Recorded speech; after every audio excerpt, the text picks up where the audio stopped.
जय श्री कृष्णा। ओम नमः शिवाय। आप सभी का बहुत बहुत स्वागत है हमारे यूट्यूब चैनल पर। भगवान भोलेनाथ की कृपा सदा सर्वदा आप सभी लोगों पर बनी रहे।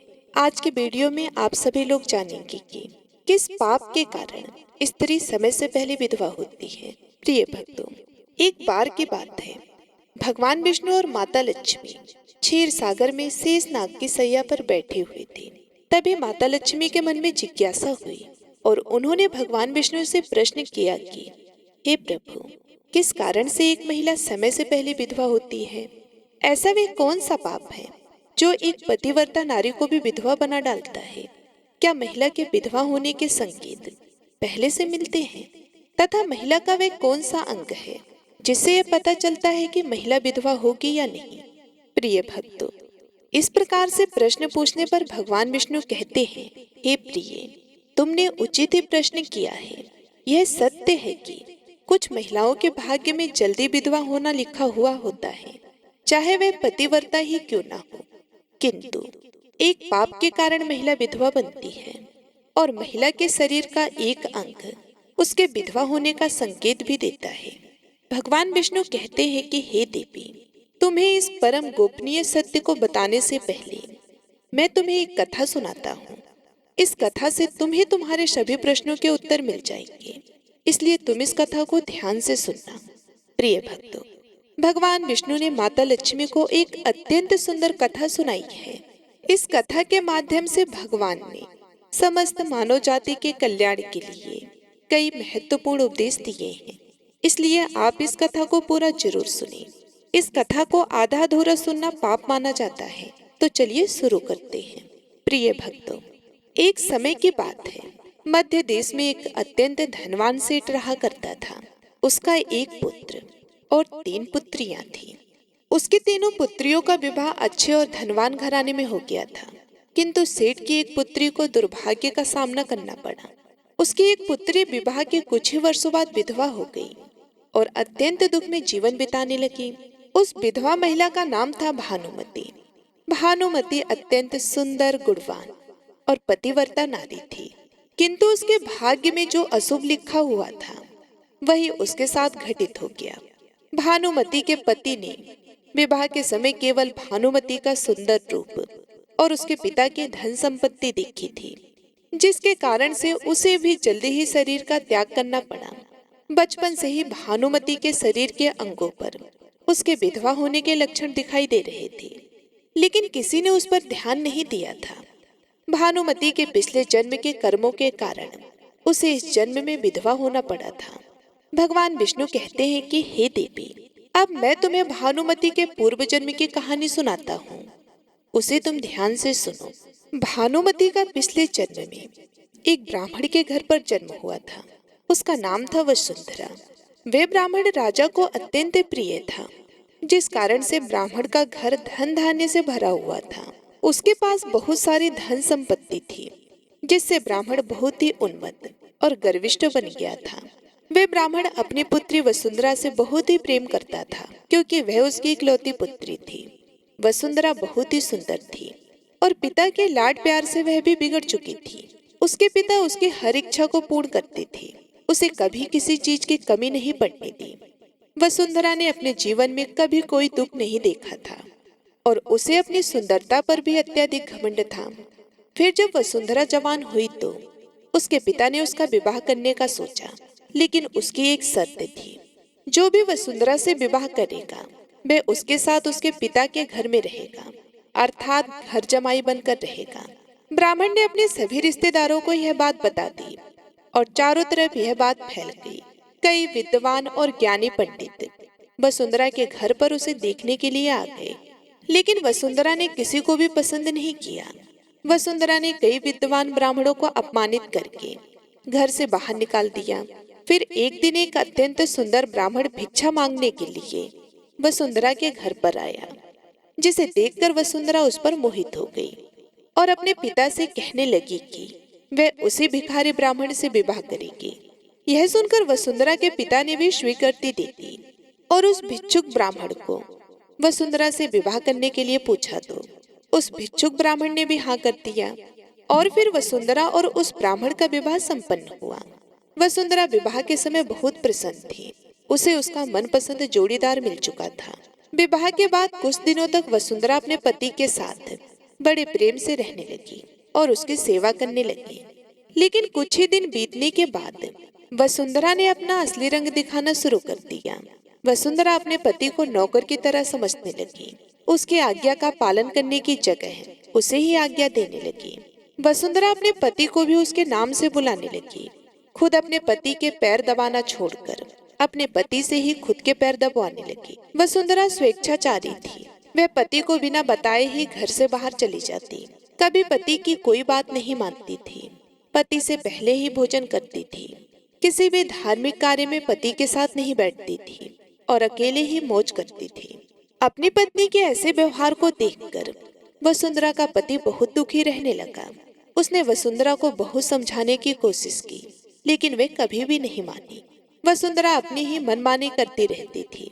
वसुंधरा की माता ने भी उसे समझाने का प्रयास किया कि महिला को अपने पति के साथ ऐसा व्यवहार नहीं करना चाहिए, लेकिन वसुंधरा अपनी माता की भी बात कभी नहीं मानती थी और वे जानबूझकर अपने पति को अपमानित करती रहती थी। दिन रात पति की बुराई करना, उसे अपशब्द कहना, उसे नाम लेकर बुलाना आदि प्रकार के निंदनीय कार्य वह रोज करती थी। वसुंधरा का पति भी उससे बहुत परेशान हो गया था।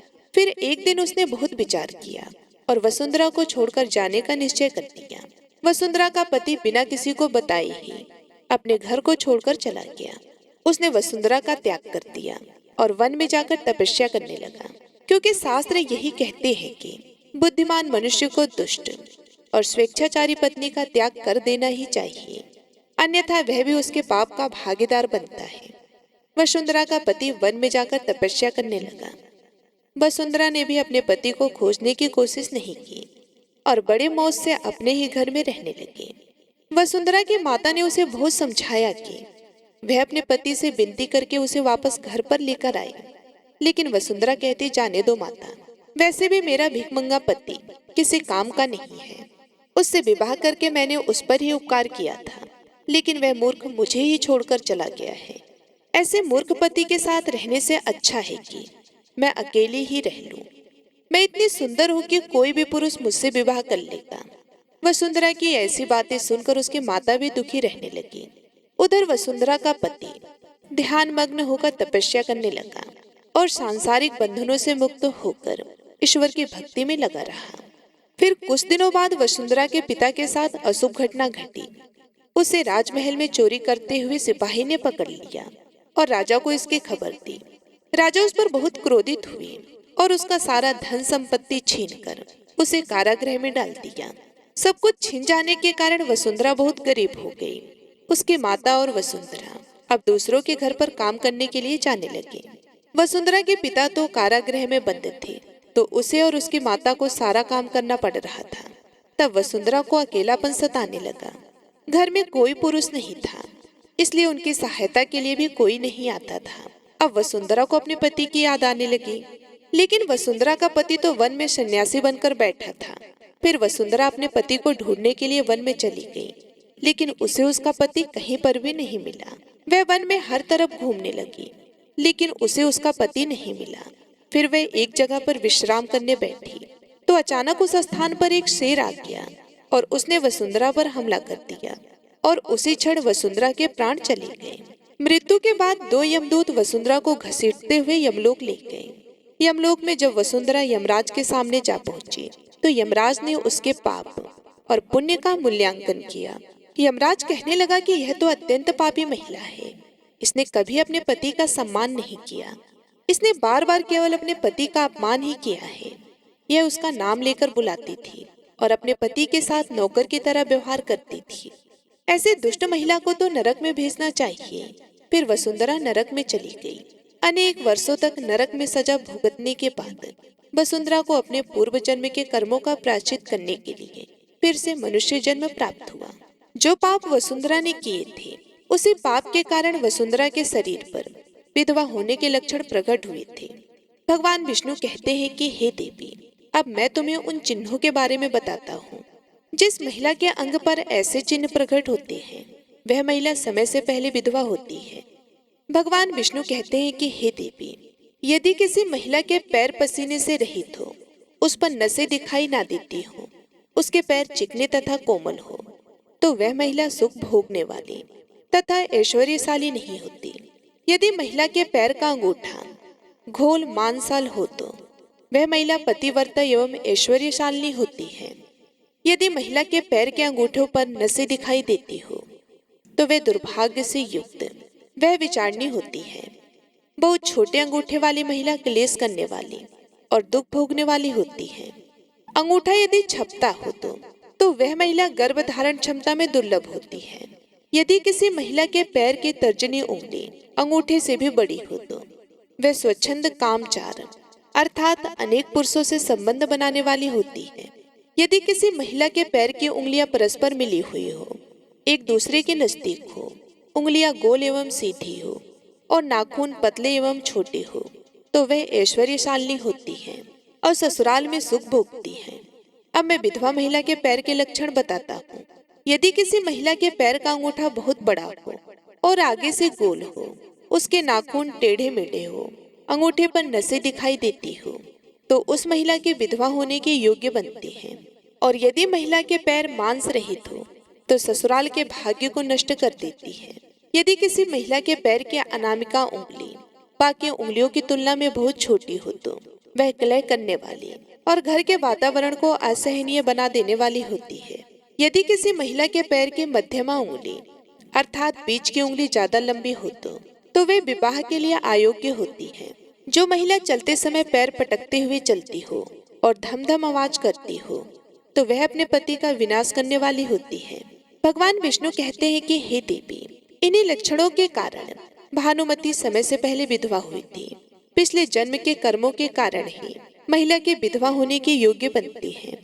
जो महिला अपने पति का अपमान करती है, उसका नाम लेकर बुलाती है तथा उसके भोजन करने से पहले ही भोजन करती है, तो वह महिला निश्चित ही समय से पहले विधवा होती है। एक पतिव्रता महिला कभी भी अपने पति का अपमान नहीं करती, कभी उसे नाम लेकर नहीं बुलाती और सदैव पति से एक निष्ठ रहकर उसकी इच्छा के अनुसार चलती है। उस महिला की कभी दुर्गति नहीं होती और वह मृत्यु के पश्चात मेरे लोक को प्राप्त करती है। तो प्रिय भक्तगणों, इस प्रकार से भगवान विष्णु ने माता लक्ष्मी को अत्यंत महत्वपूर्ण कथा सुनाई है।